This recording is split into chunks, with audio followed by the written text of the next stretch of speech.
ایک افسوسناک خبر سے ہم آپ کو آگاہ کرتے چلیں۔ تھانہ علاقہ سٹی ننکانہ ہیرا چوک کے قریب نامعلوم افراد کی فائرنگ سے گاؤں ڈاواڑہ کے رہائشی شفیق گجر کا قتل، جو کہ محکمہ ہیلتھ کا ملازم تھا۔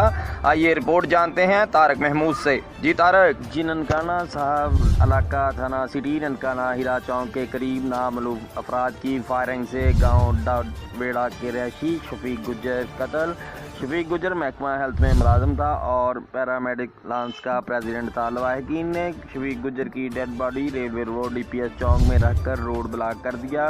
وقوع کی اطلاع D S P circle Nankana کو اطلاع ملتے ہی D S P circle Nankana Muhammad Usman, S H O Saddar Nankana محمد یونس، تھانہ سٹی ننکانہ موقع پر پہنچ گئے۔ مزید کارروائی جاری۔ ڈی پی او ننکانہ بلال افتخار کا کہنا ہے کہ شفیق گجر کا قتل انتہائی افسوسناک واقعہ ہے۔ قتل کی واردات میں ملوث ملزمان کی گرفتاری کے لیے ٹیمیں تشکیل دے کر جلد سے جلد ملزمان کو گرفتار کیا جائے گا۔ میرٹ پر تفتیش ہوگی اور انصاف فراہم کیا جائے گا۔